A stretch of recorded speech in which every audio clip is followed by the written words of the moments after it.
Hi friends, welcome once again to a new video on a new topic, Braintrain, Girish. Please subscribe the channel, those who have not done, for regular notifications to be available to you. Friends, a ball is a ball only when it rolls. A ball is called a ball only when it rolls. By mere shape, you cannot call a ball a ball. A ball has the feature of rolling, and very especially it rolls 360 degrees around to all directions. A simple light stimuli can make it incessantly roll and keep on rolling. And the more perfect the shape, the more smooth will be the rolling of a ball. So that's a salient feature of a ball. Not just look a ball, but able to roll smoothly. It's not only a ball which can roll, a cylinder, a pipe-shaped cylinder also can roll. The only problem is it can roll to only two opposite directions, straight. You cannot change its course, means the cylinder cannot change its course. You can change the course by manipulations. So like a ball, a cylinder cannot roll to all directions. It cannot have a surround, 360 degrees surround, and can roll only to two opposite directions. But that also can roll. And long run, long distances, it can have a target in a different direction also. And a third in that group is a cube. Even if a cube doesn't have the prowess or property to roll, it can be turned over by us. However many times you want to turn it over, you can turn it over by force. That also can be done. So these three objects we are taking as symbols for the discussions that the topic of discussion that we have today. Like we told, a ball is extraordinary and exceptional in its rolling capacity. And when you consider rolling as a ability, ball is the number one in that. And second is a cylinder or a pipe-type object. And the fourth is third is a cube. Though it cannot roll, it can be turned over by us. Comparing these three objects on their properties of rolling. So when we consider rolling as their moment of rolling as their main property, a cube is just an ordinary object, just ordinary. Its rolling is not that of a class. And compared to a cube, a cylinder is really above ordinary, above average or above ordinary. And a ball, compared to both those, especially to the cylinder, extraordinary, exceptionally excellent. And there is a potential of being a genius also in its ability to roll. These three stages of being ordinary, just above ordinary, extraordinary, or excellent or exceptionally excellent are three different classifications on what we are going to discuss. On the basis of these three different classes, let's analyze the human abilities. For academics, there are parameters, very well fixed, established parameters and evaluation system in place. We don't have to externally evaluate them. So only let's not today look at the academic abilities of people on the basis of these three orders of being ordinary, above ordinary, and extraordinary. Let's analyze the extracurricular activities of people, non-academic abilities and credentials of people, especially youngsters and students, all of us for that matter. When we talk about non-academic credentials or abilities, extracurricular activities, till 35 years before, for 35, 30 years before, extracurricular abilities, extracurricular area, non-academic qualities were not considered as a very glossy area. In fact, children, aspirant of becoming artists or sportsmen or players or writers, actors or directors, all these were opposed by parents fiercely. Very unfavorable situations were prevalent in those days. However, relevantly, a student or a child or a youngster was aspiring to be something of this group of becoming an artist or scientist, artist or a player or sportsman or an actor or a singer or dancer. Opposition was really fierce because those days, I'm talking about 30, 35 years before, building up a career on these extracurricular areas was a very, very impossible thing. We were all examples of absolute disaster of having selected such areas of building up a career. People were in absolute starvation, absolute deprivation. We never had an example of somebody who prospered on adopting these extracurricular areas as their professional locations. Very bad it was. We had the history of actors or writers or sportsmen, athletes, players, dancers, singers, all were in absolute peril and deprivation, and poverty was a common feature of all of them, and indiscipline in life and anarchy was another aspect of all that. So parents in general were afraid when children were proposing themselves to be something belonging to this area of extracurricular location. And going a little more past, we had Kunjan Nambiar, real genius like Kunjan Nambiar, who had to travel from his native location in extreme north of Kerala to the southern Travancore just in search of food and shelter. Just for basic requirements, he was traveling by foot from a distance of northern Kerala to southern Kerala, stocking on many locations unsuccessfully. And we know that he ultimately ended up in Ambalapura, the famous temple place. And there also he was not facing glittering living atmospheres. He was really suffering. A cupster known for his satiric verses. Even today, his versifications, his poetries, his sayings are all absolutely relevant in present political and social atmosphere also. Such a genius. He is a celebrity now. Kunjan Nambiar is a celebrity today for the Kerala society, but he hardly had days to celebrate himself. Such was the plight of an artist in those days. And it was not different maybe till 1980s, early 1980s. 1983 probably brought a big change in all this. The 1983, when India won the World Cup cricket match under the leadership of Kapil Dev, then world started recognizing India. Till then, India was a country of bullock carts and snake charmers. But 1983, when India won the World Cup, the world started looking at India as a serious potential nation. And in India also, it brought huge changes in attitudes and ambitions and hopes of the people, especially youngsters. From 1983, with that World Cup winning of India, the attitude towards extracurricular activities, especially sports, games, such things have changed.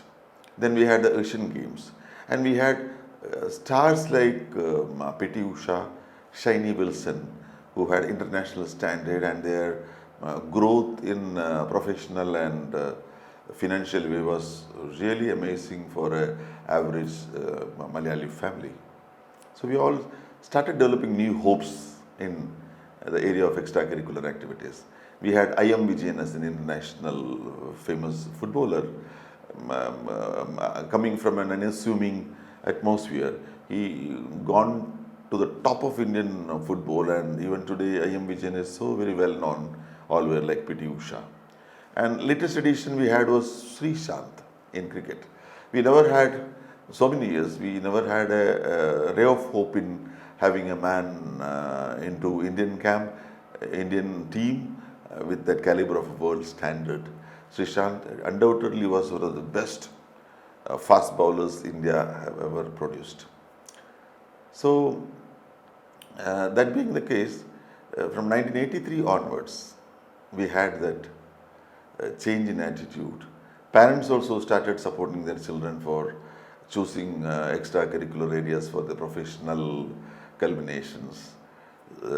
Then came the advent of televisions and the resurrection of film industry, because films were produced like cakes all over, and opportunities were in plenty for singers, actors, directors. So tinsel world was a great attraction for all. So all those together created an entirely new atmosphere, and adding to that was the globalization and the economical advancement of average Indian. The income group of higher income group of Indian average was steadfastly going up. All this paved a way of supporting children having ambitions not only on their academics but on extracurricular activities. Now, the problem is we had this problem of having no parameter in deciding the ability and perfection of people who that way come. Suppose you have your son is singing or your daughter is singing well. You look at it that the child is singing well, and your relatives or extended families they notice your child, your son or daughter is singing. So he has that ability to sing well. So he is encouraged, he is supported, appreciated. So society also started recognizing him as a good singer. Now you decide for him, he is born to be a singer. So more than his academic efforts, he has to be supported for his non-academic effort, that is singing. You try to give him the best possible coaching, best possible exposure, and in a process of continuing all that, you understand that your child is born for singing, and nothing less than a playback singing is what is to be planned for him. So you start your PR work, you contact directors, actors, composers, writers, technicians, all in film and related industries, so that your child will get a space to sing someday. So after all these trainings and professional appearances in reality shows and all that, you move into this real business of making your child singing in movies. When you come there, you realize the orbit is really wider than your imagination. The players are more. It's overfilling and overflowing. Tough competition. There are quite more, far better singers, far better geniuses in the orbit already, and it's really full. So you may find it difficult to pursue through. At that point, you may have to retreat and come back. And you are really embarrassed, you are really disappointed. So such situations are so common nowadays. As the more we are opting our children to be selecting extracurricular activities as their areas of professional building, such setbacks and disappointments and absolute depressions are also taking place. So we should be careful. As parents, we should be careful to evaluate the children at an early stage. See, the problem normally happens is, you have a bias in evaluating your child, a parental bias and parental over-enthusiasm in evaluating your child. You blindly believe that your child is the best and no one better is there today than your child. So you mistake an average to be above average, an ordinary to be above ordinary. And in that process, you gradually mistake an above ordinary to be extraordinary and exceptional and excellent also. So there you should be critical. Only a parent can be critical in such situations, because your friends, your relatives and the society will be less sincere in evaluating you. They'll be just like that, making comment that he's the best or she's the best. You don't have to accept that. You have to be more critical. Only you can be critical. So evaluate your child. If it is just above average, don't mistake him or have to be extraordinary, and try to build up a career in extracurricular areas. I know a boy who was showing above average abilities of cricketing. That was in early 2000. His parents were giving him excellent support, because by then cricket was a good area of building up a career. And beyond your imagination, a child can build up his career and go to real heights. So it was the confidence and expectation of the parents then. So they found him to be a good player. He was a good player, no doubt. So they supported him. I remember he was given a cricket bat which was imported from England, costing 50,000, nearly 50,000 rupees those days. And his kit was, the total cricketing kit which he was carrying regularly for camps was of more than ₹1,00,000. In 2001 or 2, it was a real big amount. It was worth ₹1,00,000. Such was the support the parents were giving him. And he was sent to all possible coaching camps, all places, including Bangalore, Chennai, all these places. And that process, his academics was in bleak. And by around when he was becoming 20 years old, 20, 21 years old, so he couldn't get in the district team even. So at that age, if a boy is not able to get in the cricket team, then the parents should be rethinking. But here, that rethinking didn't happen. They still pursued his aspirations and their ambitions. And ultimately, he had to retreat. So he ended up in a very bad state, and it was something beyond his capacity to bear. So he had mental problems and all that. So the problem was just an above average talent was mistaken as extraordinary and excellent. There again, a parental over enthusiasm and misguiding of relatives and friends on insincere evaluation was a problem which really caused peril for the child. So it's a real responsibility of parents to evaluate their children on the extra abilities that they have, and what is the extent of that, how much is that going to help them in building up a life. That area is very important. If you are mind to look around, you will see lavishly children with mistaken fathers supporting them, waiting for an opportunity to build national player status in playing games, sports, arts, singing, directorial events at the cost of their academics and profession. See, if there is a genius is like a seed spurting through hard surface. If you have a genius, it will even penetrate rocks and spurt. Please help your children to evaluate their caliber and capacity. Please don't mistake yourself just above average to be extraordinary, because that will hamper their future and possibilities. So to be in that ultimate orbit of excellence, one has to be really, really good. And if you find that is not in your children, don't promote them, please. because they'll be spoiling their career as a whole. Instead, be critical in analyzing the extra curriculum of your children. The higher the ambitions are, the wider will be the orbit. Heavy rush there. It's already overfilling and overflowing. And survival of the fittest is the only mantra there. And fittest means one has to be really, really fit. And most of the times, genius is the minimum requirement there. Just being above average, mistaken as extraordinary or excellent or genius will spoil your children's prospects. So don't ever do that mistake.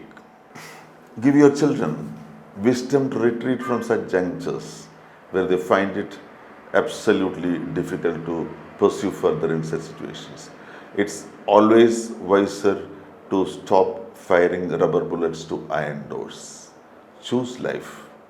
Don't worry, living well also is an art, and living happily is a spotty way of doing it. All the best.